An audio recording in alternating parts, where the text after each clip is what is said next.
Buenos días, hermanos.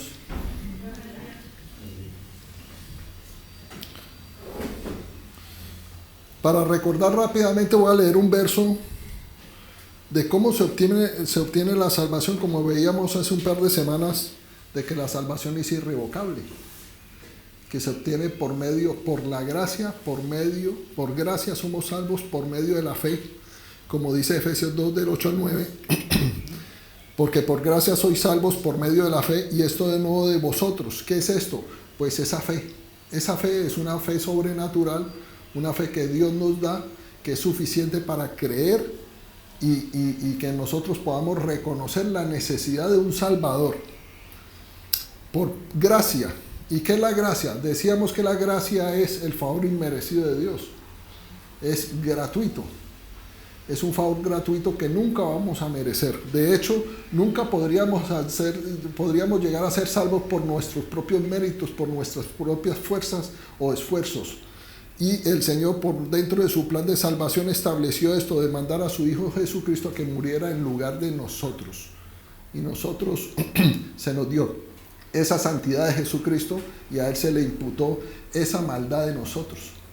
Fue lo que decíamos nosotros, el principio de la justificación. Quedando claro de que la gracia es un tiempo que está todavía establecido, una dispensación. Estamos en la dispensación de la gracia. ¿Y dispensación qué es? Dispensación es el tiempo en que Dios establece para acercarse al hombre. Ese es el tiempo de gracia que ahora estamos viviendo, y por así decirlo, como por mis propias palabras decía en una prédica anterior, es un tiempo de amnistía. ¿Sí? Nosotros entramos al reino de los cielos gratuitamente por creer en Jesucristo, y de esa manera estamos en ese tiempo, desde el mismo momento que Jesucristo tuvo la victoria al resucitar en la cruz, resucitar de entre los muertos.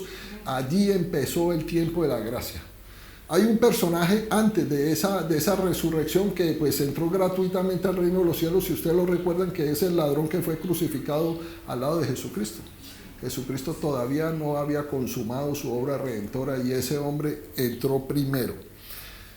Dicho esto, entonces, estamos en el tiempo de la dispensación de la gracia, que es desde el momento de la resurrección de Jesucristo.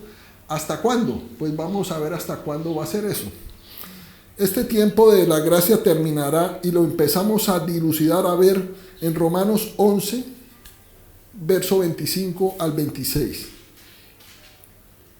Y dice así: porque no quiero, hermanos, que ignoréis este misterio. Ese es un misterio, para que no seáis arrogantes en cuanto a vosotros mismos, que ha acontecido a Israel endurecimiento en parte hasta que haya entrado la plenitud de los gentiles.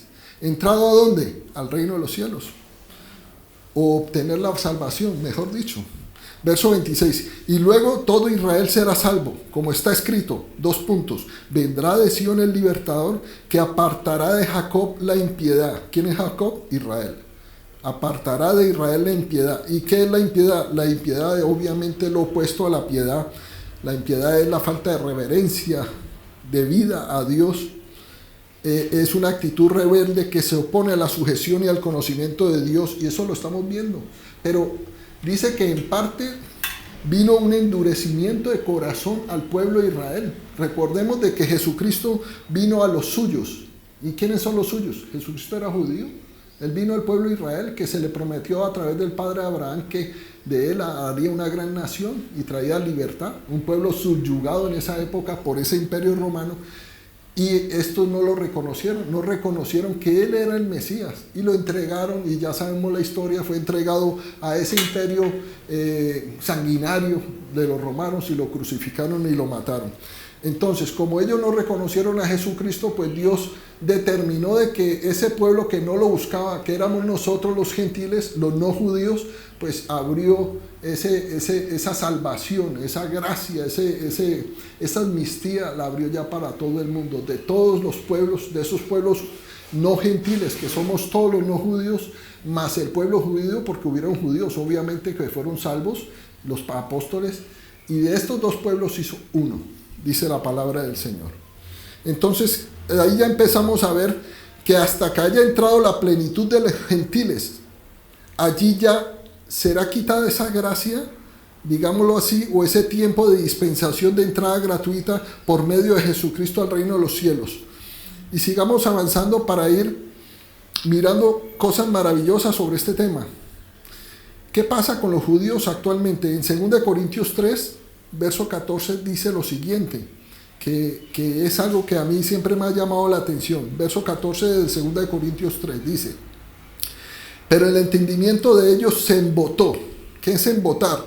Es como una dureza, un entenebrecimiento, es una ceguera, digámoslo así mejor, porque hasta el día de hoy, cuando leen el antiguo pacto en las sinagogas, porque hasta el día de hoy se reúnen los judíos a leer la escritura, les queda el mismo velo no descubierto. Hay un velo en sus ojos, en su entendimiento. Ellos no pueden entender lo que decía Moisés. Incluso Moisés habla sobre profecías del Mesías, el cual por Cristo es quitado. Todo judío que reciba a Cristo le es quitado ese velo y podrá ver cuál es la verdadera salvación y el propósito de Dios. En el verso 15 seguido allí, y aún hasta el día de hoy, cuando se lea Moisés, ¿qué leer a Moisés? Pues los 5 libros de Moisés, que es Génesis, Éxodo, Levítico, Números, Deuteronomio, que es el Pentateuco o la Torá. Hasta el día de hoy que leen a Moisés, el velo está puesto sobre el corazón de ellos. Esto ratifica el verso anterior que decíamos que les ha acontecido a estos judíos o al pueblo de Dios, el pueblo escogido por Dios que son los judíos, un endurecimiento en parte, y ese endurecimiento nos favoreció a nosotros, a los gentiles. O sea que en otras palabras nosotros le debemos al pueblo judío de que seamos salvos en parte, porque si no fuera porque ellos no obedecieron o no vieron esa realidad de que era el Mesías, pues nosotros éramos los perrillos que decía la palabra de Dios, que se le ofreció la salvación a su pueblo, a sus hijos, y que eso no estaba bien, darle esa comida que le pertenecía a sus hijos, que la salvación se la diera a los perrillos. Ese éramos nosotros, ese pueblo que no buscaba a Dios. Y sigamos más adelante. Vamos a ver algo maravilloso del por qué. ¿Cuál es la misión de la iglesia aquí en la tierra? La vamos a ver más clara. ¿Y qué va a pasar cuando esa tarea que tiene la iglesia desaparezca? ¿Por qué? Porque el tema de hoy trata precisamente sobre el rapto de la iglesia, el arrebatamiento de la iglesia. Muchas veces este tipo de meditación o predicación no se comparte en muchas iglesias, no se comparten, y menos en la iglesia tradicional, pero hoy vamos a hablar de ello. En 2 de Tesalonicenses, capítulo 2, verso 7. Quiero que me acompañen en esto, en este versículo. Segunda de Tesalonicenses, capítulo 2, verso 7. Y vamos a ver aquí un misterio.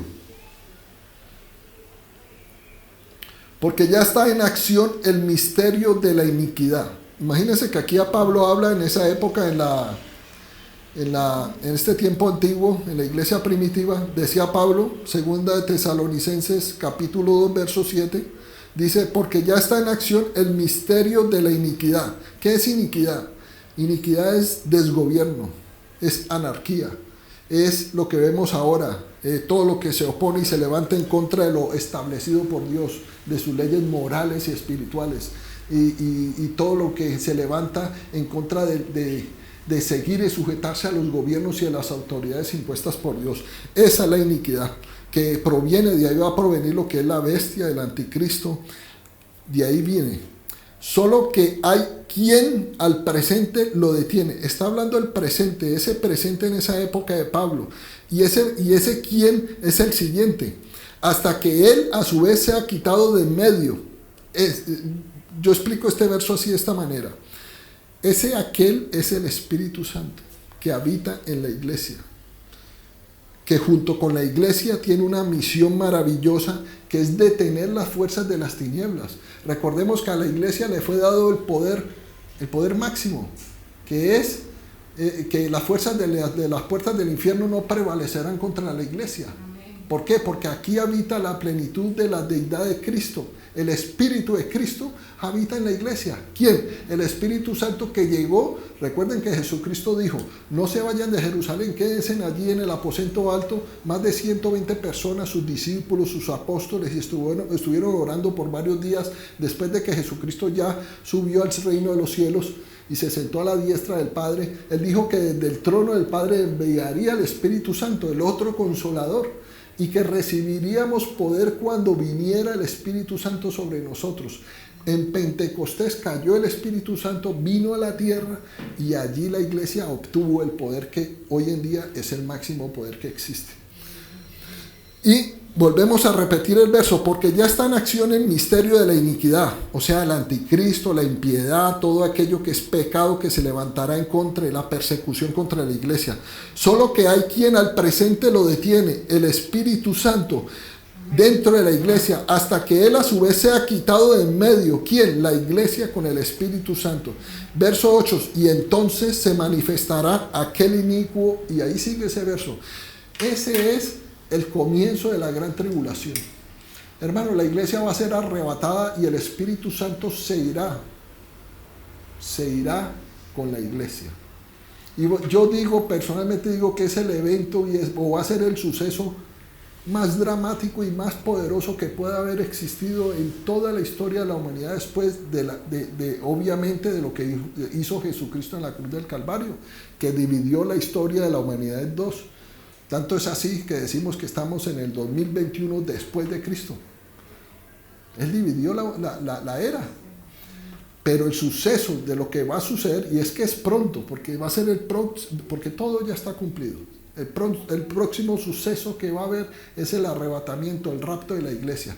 Y ese rapto va a ser un suceso tan dramático para los que van a quedar aquí, que para ellos va a ser un cataclismo. Porque imagínese usted que van a desaparecer de la faz de la tierra, va a ser la resurrección de los muertos de los cristianos, no de los santos del Antiguo Testamento. No, la primera resurrección que va a haber es de los cristianos, de aquellos que murieron en Cristo. Dice la palabra que durmieron en Cristo. Y vamos a ver con los versos, para que no me crean a mí. Va a ser un suceso maravilloso y van a ser millones de seres humanos que van a desaparecer de la faz de la tierra, y niños van a desaparecer, porque Jesucristo prometió que de ellos es el reino de los cielos. O sea, no sería justo que quedaran niños. Y eso va a ser terrible. Padres impíos, incrédulos, que van a voltear a mirar y sus hijos no van a estar. Eso va a ser terrible. Pero para nosotros es una esperanza, y yo me siento, me gozo de pensar de que eso va a suceder. Que esa no es la segunda venida de Cristo. Tengan cuidado que esto no se trata, esa no es la segunda venida de Cristo, porque Jesucristo no va a pisar la tierra. Y vamos a ir a estos detalles que es bueno que lo tengamos en cuenta. Decíamos entonces que es el Espíritu Santo que es el que detiene esa acción de ese misterio de la iniquidad.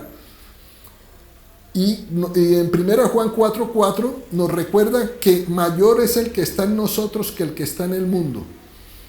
Ese verso lo conocemos sobradamente y sabemos que es el Espíritu Santo, poderoso y glorioso, que habita los cuerpos de los hijos de Dios. Y en la suma de todos estos, de la congregación de los santos, nosotros en la iglesia somos el cuerpo de Cristo. Y contra el cuerpo de Cristo, que es el mismo Jesucristo, nadie va a poder. En 1 Corintios 12, del 13 al 14. Y aquí confirmamos de que somos un solo cuerpo a través de ¿quién? Del Espíritu Santo, que nos habita y habita en medio de la congregación de los santos. Recordemos que dice la palabra de Dios que si dos o más se reúnen en mi nombre, yo estaré en medio de ellos. ¿Quién dijo de eso? Jesucristo. Pero Jesucristo el Espíritu de Jesucristo es el Espíritu Santo, que lo engendró a través del Altísimo. Es glorioso. Y dice 1 Corintios capítulo 12, verso 13 al 14. Porque por un solo espíritu fuimos todos bautizados en un cuerpo.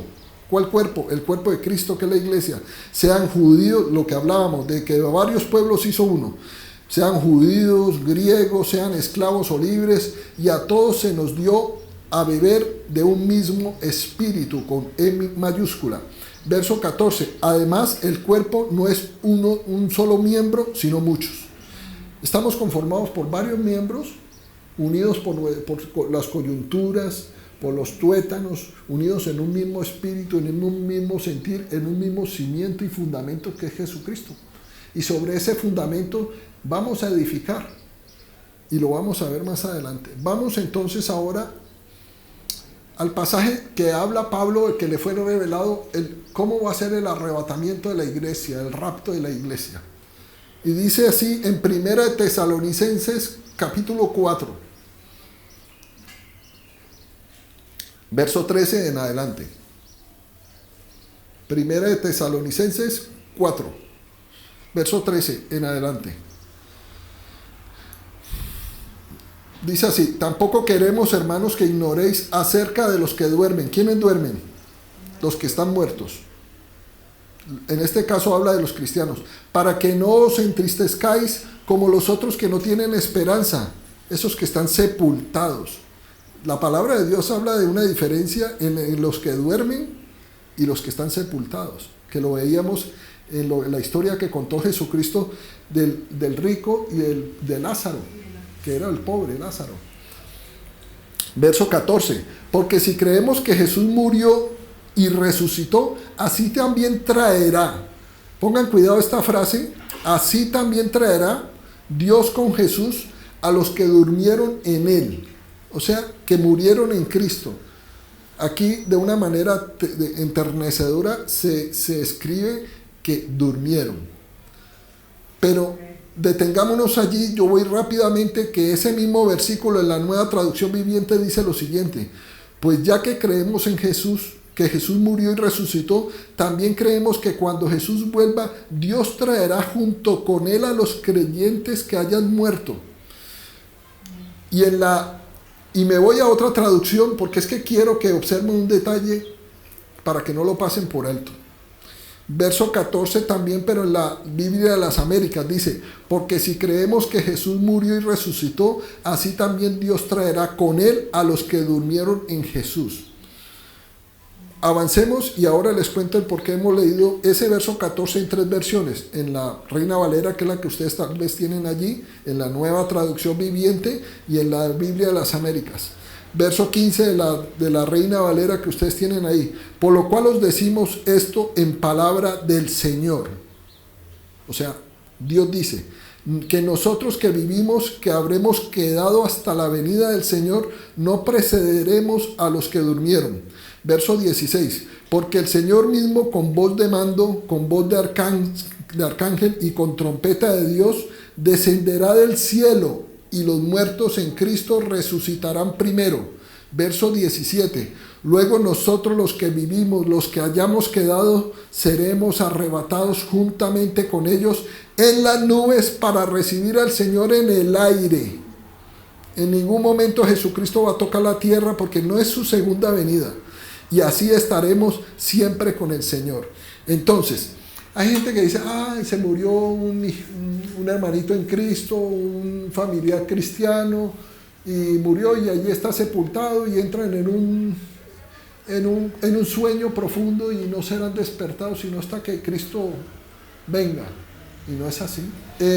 Todas estas personas inmediatamente pasarán al reino de los cielos. Serán llevados por un ángel, dice la palabra de Dios, a la presencia del Señor. Y allí estarán su cuerpo y su alma. Digo, su espíritu y su alma. Su cuerpo estará en la tierra, se convertirá en polvo, como dice la palabra de Dios, y allí estará. Mientras que lo que no sucede con aquel que muere no creyendo en Dios, con aquellos que no tienen esperanza, como decíamos en el verso inicial. No os entristezcáis como los otros que no tienen esperanza, en el verso 7. Esos que no tienen esperanza pues mueren y entrarán al Hades, al reino de la muerte, donde dice que hay una llama de fuego y de tormento. Es una prisión, digámoslo así, provisional, así como cuando a alguien captura que cometieron un delito, pues va para la cárcel mientras va a suceder el juicio en 1, 2, 3 meses, un año, mientras tanto estará en una cárcel provisional hasta que no se le haga el juicio. Y así es, mientras que nosotros no. Entonces lo que me llamaba a mí la atención en el 14 era lo siguiente, de que confirma de que estaremos en el cielo si hemos muerto y nuestros cuerpos están aquí en la tierra. No estaremos en un sueño profundo. ¿Por qué? Porque el verso 14 dice, así también traerá Dios con Jesús. Y en la Nueva Traducción Viviente es más exacto. Dios traerá junto con él a los creyentes que hayan muerto. Y en la Biblia de las Américas dice, Dios traerá con él a los que durmieron en Jesucristo. Entonces, si en ese momento dice que no los vamos a preceder, quiere decir, cuando suceda el arrebatamiento, lo que primero va a suceder es la resurrección de los muertos en Cristo Jesús. Y todos estos cuerpos subirán hasta las nubes, dice que en el aire estaremos con Jesucristo, y se unirán a sus almas o a sus espíritus, porque somos tripartitos, y ahí tendremos ese cuerpo que se va a revestir de inmortalidad. Recuerden que la palabra de Dios dice que Jesucristo es el primogénito de la resurrección. Es el único que ha tenido resurrección, ha sido Jesucristo. Porque Lázaro y todos los que han resucitado, incluso hasta el día de hoy han habido resucitaciones, esos son cuerpos no gloriosos, no son cuerpos inmortales, son cuerpos mortales que volvieron a morir, porque Lázaro volvió a morir. Pero el único que es eterno, que es el primogénito de la resurrección de los muertos, es Jesucristo. Y recuerden cuando Jesucristo se apareció a los apóstoles y ellos se turbaron y creyeron que era un fantasma, que era un espíritu, y él dijo, ¿por qué os turbáis? ¿Por qué tenéis miedo? Ven, toquen mis manos y mis pies y dense en cuenta que yo no soy un espíritu, porque un espíritu no tiene carne ni hueso, yo sí lo tengo. Entonces, si Jesucristo es el primogénito que es el primero que tiene resurrección, que tuvo resurrección y está en el reino de los cielos con un cuerpo de carne y hueso, Él es el que recuperó la creación original de la raza humana. Nosotros seremos como Él, va a decir la palabra. Dice Dios el Padre que la voluntad de Él es que seamos a imagen de Jesucristo, su Hijo, su imagen humana. Ese es el cuerpo glorioso que vamos a tener. Y lo vamos a adquirir ¿qué? En el aire. Y dice que los que estemos vivos en ese momento seremos transformados en un abrir y cerrar de ojos. Este cuerpo que no llegó a morir, pues será transformado y revestido en un cuerpo inmortal como los otros. Y seremos llevados al reino de los cielos. Repito el verso 17 que es vital leerlo. Luego nosotros los que vivimos, los que hayamos quedado, seremos arrebatados juntamente con ellos. ¿Con quiénes? Con los que acaban de resucitar de entre los muertos. En las nubes para recibir al Señor en el aire. Jesucristo no toca la tierra. Y así estaremos siempre con el Señor. Gloria a Dios. En 1 Corintios 15... versículos 51 al 52 nos confirma lo de los cuerpos inmortales. He aquí os digo un misterio, dice Pablo, no todos dormiremos. Se trata de quiénes no vamos a morir, pues los que estemos en ese momento vivos en el día del rapto. No vamos a ver la muerte, seremos transformados. He aquí os digo un misterio, no todos dormiremos, pero todos seremos transformados en un momento, en un abrir y cerrar de ojos al final de la trompeta, porque se tocará la trompeta y los muertos serán resucitados incorruptibles y nosotros seremos transformados. ¿Qué es incorruptibles? Recuerden que la palabra de Dios dice que Jesucristo, mientras estaba muerto esos 3 días, su cuerpo no vio corrupción, o sea, no vio putrefacción. Lo natural de algo biológico que ha muerto es que se pudra y entre en ese estado de descomposición o corpus mortis, como se dice, y Jesucristo en ningún momento se descompuso. Y nosotros no veremos esa corrupción, seremos, y los muertos resucitados, incorruptibles. ¿Cómo va a ser el Señor para rescatar del polvo a esos que han muerto hace 1988 años, que lleva de resucitado Jesucristo? Porque a 2021 le restamos los 33. Son 1988 años que empezó la gracia. ¿Cómo va a resucitar ese que ya murió hace 1980 y pico de años? Está polvo en la tierra. Ese es un problema del Señor. Yo no tengo ni idea cómo lo hará. ¿Cómo hizo para resucitar a Lázaro, que llevaba 4 días putrefacto, podrido, descompuesto? Ese sí vio corrupción. ¿Cómo lo hizo? Es algo que nosotros no nos interesaría saberlo. Él es Dios. Nuestra capacidad mental, humana, nuestro intelecto no llega a comprenderlo. Cuando estemos allá tal vez lo comprenderemos. ¿Cierto? Es que no es el tema. Pero ¿qué va a suceder entonces cuando estemos con Jesucristo allá en el reino de los cielos? Van a suceder 2 eventos importantes allá en el cielo. Pero hagamos un paréntesis. ¿Qué va a estar pasando aquí en la tierra cuando la iglesia de Jesucristo haya desaparecido? Millones de seres humanos y niños desaparecerán en un abrir y cerrar de ojos. Es un cataclismo. Y ahí empieza lo que habla en Apocalipsis, la gran tribulación. 7 años va a durar la gran tribulación. Nadie sabe ni el día ni la hora que vendrá Jesucristo, pero el que marca sí la fecha es el rapto de la iglesia. El rapto de la iglesia marcará que ya a los 7 años vendrá Jesucristo, que es el Armagedón, descenderá en Jerusalén. Y va a ser algo terrible lo que va a suceder en la tierra. Y desgraciadamente muchas personas se quedarán, gente en las iglesias, muchas personas de lo que hablábamos, esos simpatizantes, quedarán allí. ¿Y quién se salvará? Si ni siquiera el Espíritu Santo está allí para que nos ayude. ¿Ah? Se salvará, dice la palabra de Dios, el que resista hasta el final. Y muchos se tendrán que hacer matar para no dejarse marcar por la bestia, porque eso va a ser una inquisición. Esa es la segunda inquisición. Esa va a ser terrorífica, va a ser espantoso ese tiempo. ¿Y qué va a suceder allá en el reino de los cielos entonces? Decíamos, pues algo llamado el tribunal de Cristo. Pablo dice en 2 Corintios 5, verso 10, dice: porque es necesario que todos nosotros comparezcamos ante el tribunal de Cristo para que cada uno reciba según lo que haya hecho mientras estaba en el cuerpo, sea bueno o sea malo. A mí me llama la atención, si estoy en el reino de los cielos, fui salvado, fui justificado, fui declarado santo, ¿por qué Dios me va a juzgar a mí? Allá me va a hacer un juicio por todo lo que hice, sea bueno o sea malo. O sea que también lo malo a los hijos de Dios el Señor lo va a reprender. Pero tengan en cuenta lo siguiente: ese juicio en ningún momento es para la salvación, porque la salvación ya fue ganada en la crucifixión y en la resucitación, en la resurrección de Jesucristo. Ese es como unos Juegos Olímpicos. Los jueces determinan quiénes hicieron lo mejor, compitieron mejor, y ganaron los primeros premios, y ahí van a haber premios, coronas, y van a recibir todo aquello que se merezcan por sus obras mientras estaban en el cuerpo. Es un juicio de obras, de servicio, pero en Jesucristo, para los hijos de Dios. Ese es el tribunal de Cristo. Romanos 14, verso 10. Pero tú, ¿por qué juzgas a tu hermano? O tú también, ¿por qué menosprecias a tu hermano? Porque todos compareceremos ante el tribunal de Cristo. El tribunal de Cristo es para los cristianos.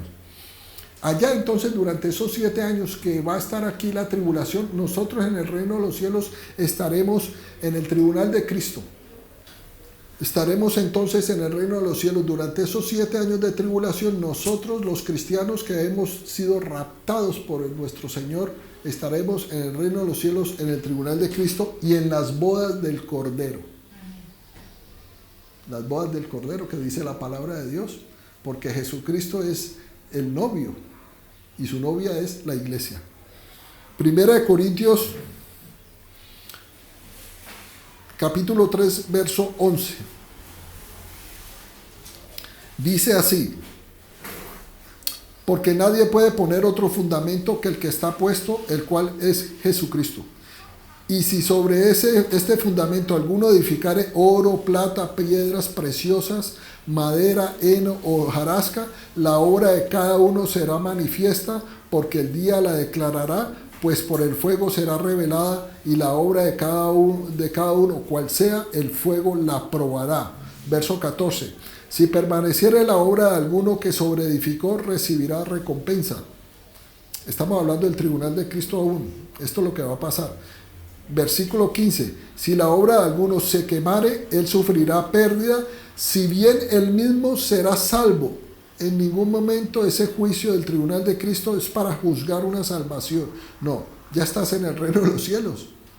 ¿Te imaginas ser salvo, ir al cielo y que no, que para afuera? No, ya eres salvo. Aunque así como por fuego. Entonces, ¿qué dice esto? Dice que sobre ese fundamento que ya tenemos, que es Jesucristo el Salvador, el fundamento es como los cimientos de una edificación. Nosotros tenemos unos cimientos, un fundamento, un principio arraigado como hijo de Dios, y sobre ese vamos a ser edificados. ¿Cómo? Con la palabra de Dios, haciendo las buenas obras que el Señor preparó de antemano para que anduviésemos en ellas. Obras. Esta iglesia es una obra. Compartir la palabra de Dios. Tú eres una ovejita ahí sentada. ¿Qué es lo mínimo que debes hacer? Pues la gran comisión, que es hablar de otros, de aquello que el Señor te dio. Porque tú das de lo que tienes. ¿Y qué te dio el Señor? Pues empezando la salvación, la vida eterna. De eso tienes que compartir a tu familia, a tus hermanos, a tus compañeros de trabajo. Esa es la gran comisión y el Señor te va a juzgar por eso. Y va a decir, ¿tú qué hiciste? No, que no hice nada. Cogí tus talentos y los enterré. No, Señor, tienes que producir. Tienes que trabajar para Cristo. Aquí en la iglesia hay muchas cosas que hacer. O si no, allá afuera, habla de Cristo. Y dice algo maravilloso aquí que yo veo. Y sobre este fundamento alguno edificare oro, plata, piedras preciosas. Vemos que estos son metales y piedras que el fuego no los podrá destruir. Pero la que sigue esos otros tres materiales, o esas tres materias primas siguientes, madera, heno y hojarasca, pues son combustibles. Tú vas a hacer una hoguera o vas a encender una chimenea, pues le echas madera, le echas hojarasca, pues, hojas secas, eso es hojarasca, heno, paja, eso es combustible. Entonces dice que hay obras que van a ser quemadas, probadas por el fuego. Y decimos nosotros, ¿será que el Señor nos va a meter por un horno? No, recordemos que en Apocalipsis dice que Jesucristo, sus ojos son como fuego, sale fuego de sus ojos. Es que hay unos misterios que hay que entenderlos. Yo creo que la mirada de Dios va a ser tan poderosa de Jesucristo que va a quemar y va a revelar que esas obras de cristianos para el Señor, obras que nada más hiciste para que fueras exaltados por los hombres, o fueras una persona que hiciste un negocio con las ovejitas y no las cuidaste. Muchas cosas que el pueblo santo de Dios podrá estar haciendo mal y que lo están haciendo para su propia gloria o beneficio, pero no lo están haciendo para Dios. Pero estos hombres están en el reino de los cielos. Imagínate.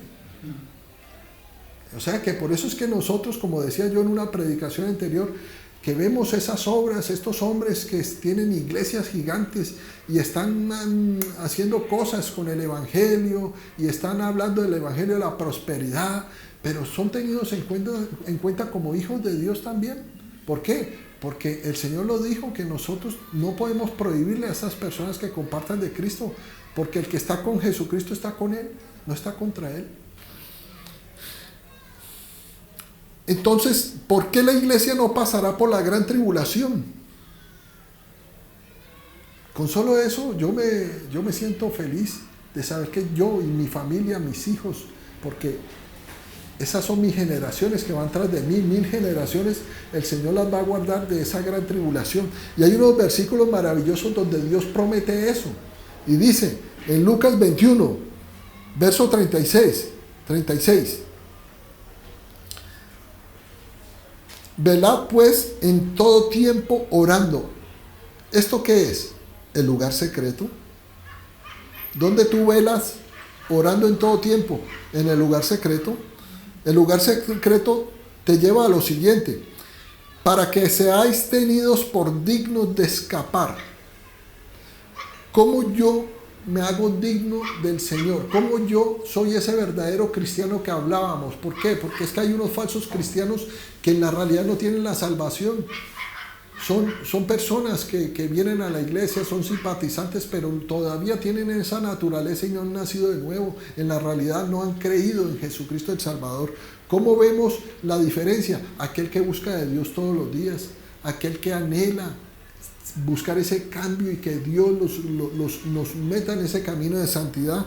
Y dice que velad pues en todo tiempo orando, que seáis tenidos por dignos de escapar de todas estas cosas que vendrán y de estar en pie delante del Hijo del Hombre, que es Jesucristo, que es en el tribunal de Cristo. Y en Apocalipsis 3:10 dice: por cuanto has guardado la palabra de mi paciencia, yo también te guardaré de la hora de la prueba, de esa gran tribulación, que ha de venir sobre el mundo entero para probar a los que moran sobre la tierra. Estos versos y muchos más hablan de eso. Y Pablo pues lo confirma en el pasaje anterior que hablamos de Tesalonicenses, del rapto de la iglesia, para que nosotros no seamos enfrentados a ese castigo que el Señor va a derramar, esas copas de ira que dice la palabra de Dios, que es la gran tribulación. Y cuando digo que el Espíritu Santo se irá con la iglesia, no quiere decir que el Espíritu Santo no volverá a pasar por la tierra. Obvio, Él es Dios y Él es omnipresente, está en todas partes. Pero el Espíritu Santo, como en el Antiguo Testamento, venía sobre ciertos hombres y mujeres. ¿Para qué? Para cumplir unos propósitos. Pero cuando Él descendió a la iglesia, descendió con ese propósito y esa obra redentora para propagar el Evangelio y la buena noticia. Eso será quitado, esa acción ya será quitada de en medio. ¿Para qué? Para darle paso al inicuo, al hijo de a la bestia, al falso profeta y todo lo que va a venir sobre la tierra, al nuevo orden mundial.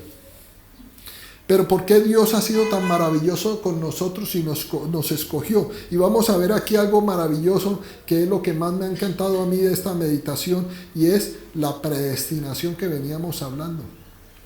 Dice Juan 17, verso 24, en la oración, esa oración maravillosa y preciosa que hizo Jesucristo en el Monte de los Olivos, fue algo precioso. Dijo: Padre, aquellos que me has dado, quiero que donde yo estoy también estén ellos conmigo. Preciosísimo. Y ahí se cumple en el arrebatamiento. Jesucristo desciende con aquellos que ya habían muerto y que están allá, sus almas, sus espíritus, para recibir los cuerpos. Desciende hasta las nubes. Y aquellos que estamos vivos creyendo en Cristo, somos arrebatados. O sea, que el Señor viene y se cumple esta palabra: Padre, aquellos que me has dado, quiero que donde yo estoy, donde en el reino de los cielos, también ellos estén conmigo. Ese es el arrebatamiento y el cumplimiento, para que vean mi gloria que me has dado, porque me has amado desde antes de la fundación del mundo. Y vamos a ver este verso que hablábamos de la predestinación en Romanos 8, verso 29 al 30, dice. Romanos 8, verso 29.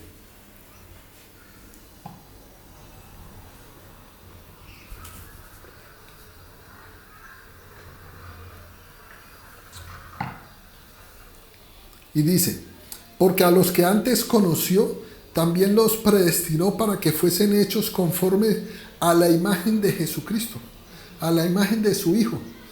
Entonces, para que fuésemos hechos, ¿qué? Cuando nosotros recibimos ese cuerpo inmortal, pues somos hechos a esa imagen de esa naturaleza humana que tenía o que tiene Jesucristo. Y nos predestinó. ¿Qué es predestinar? Vamos a verlo más adelante. Entonces, en esta primera parte del verso 29 decimos de que somos hechos conforme a la imagen de su Hijo Jesucristo. Ser como Él en su naturaleza humana. En Cristo la imagen original del ser humano es recuperada. Lo que no pudo hacer Adán, o lo que destruyó Adán, pues Jesucristo sí lo hizo. Sigue el verso: para que Él sea el primogénito entre muchos hermanos. ¿Quién es el primogénito?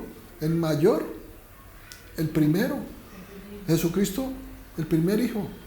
Jesucristo es nuestro hermano mayor. Él es el primogénito entre muchos hermanos. Nosotros somos hijos de Dios. ¿A través de qué? De esa obra redentora de Cristo. Verso 30. Me llama la atención en este verso 30 que todos los verbos están conjugados en pasado. Y dice, y a los que predestinó, a estos también llamó. ¿Cuándo los llama? Cuando alguien les comparte de Cristo. Y a los que llamó, a estos también justificó. ¿Cómo los justifica? Por medio de la fe, por la gracia, porque por gracia sois salvos por medio de la fe. Y los justifica. Y a los que justificó, a estos también glorificó. ¿Qué es glorificar?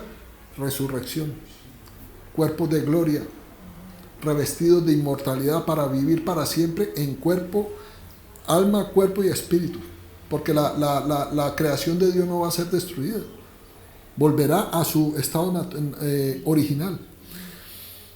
Dios puede conocer a sus hijos para hablar de la predestinación. Mucho antes, incluso de que existiéramos, el Señor nos conocía en ese lugar, en la eternidad.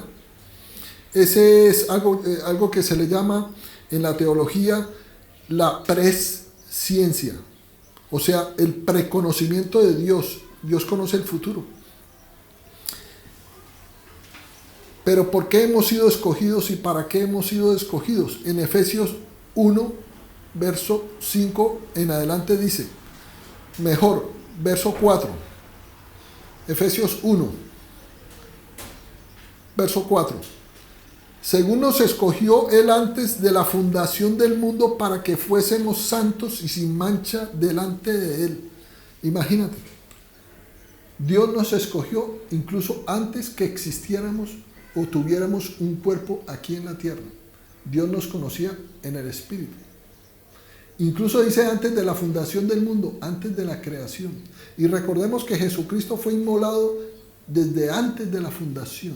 Él no tiene principio ni fin. Antes de que Él viniera aquí a la tierra, Él ya había sido inmolado por los siglos. En la eternidad, en ese lugar.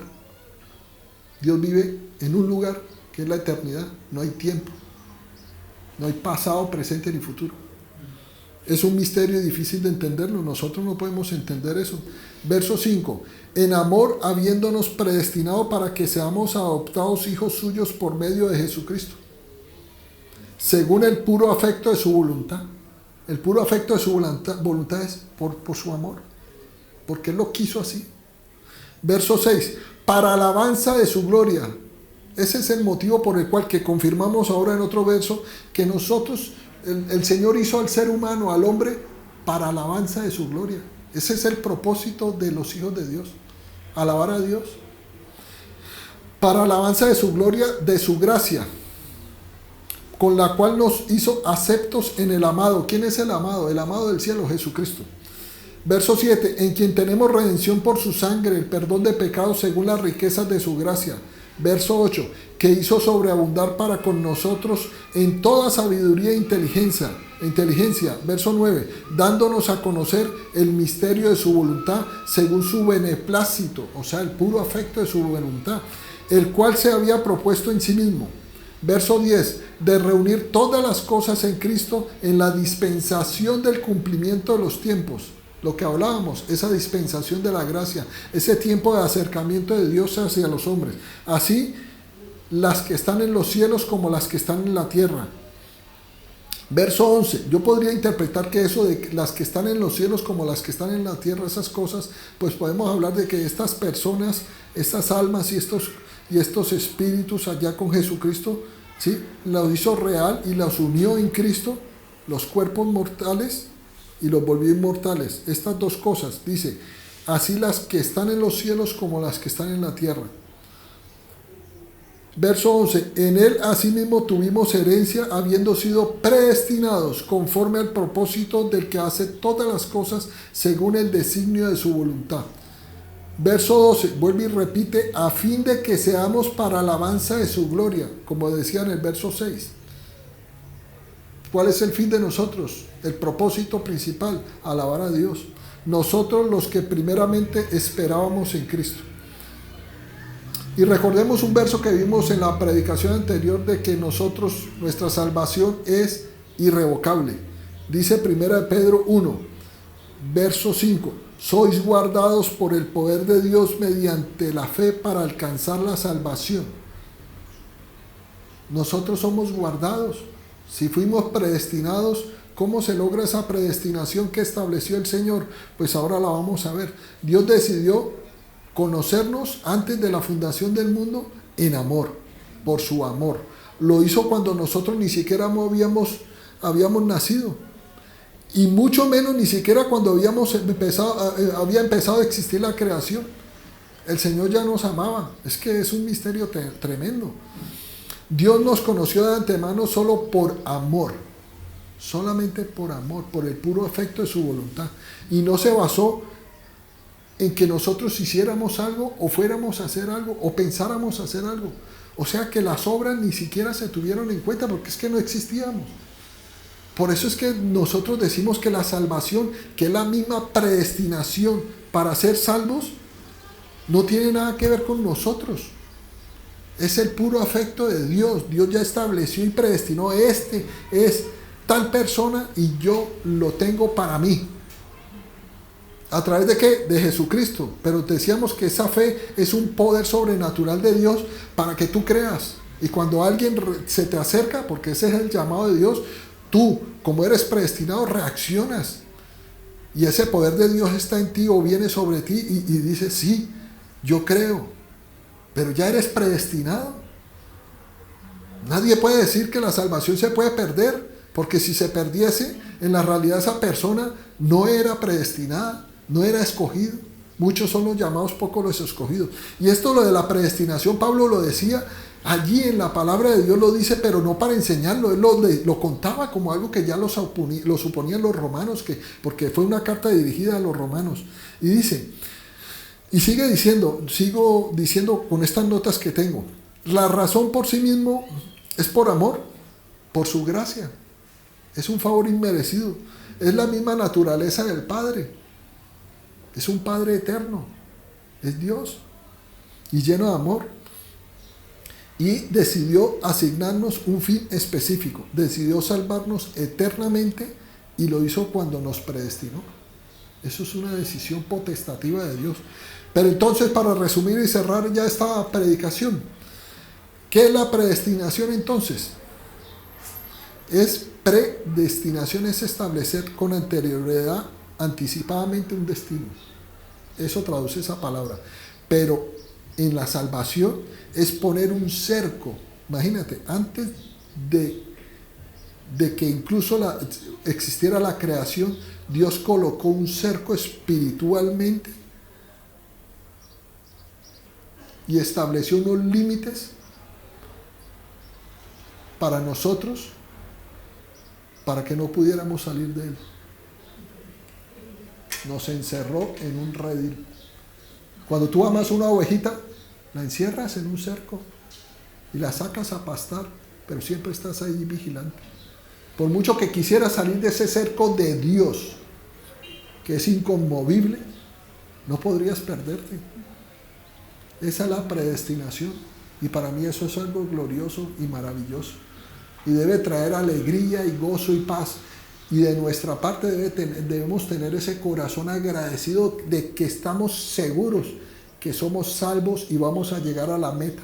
Y que el Señor, esa obra que empezó en nosotros, la va a llevar a cabo con éxito.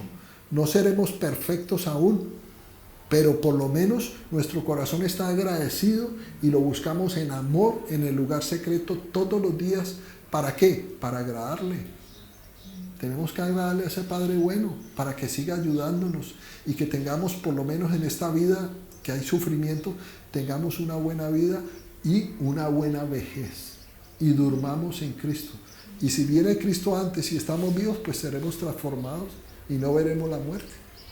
Amén, hermanos. Que el Señor los bendiga.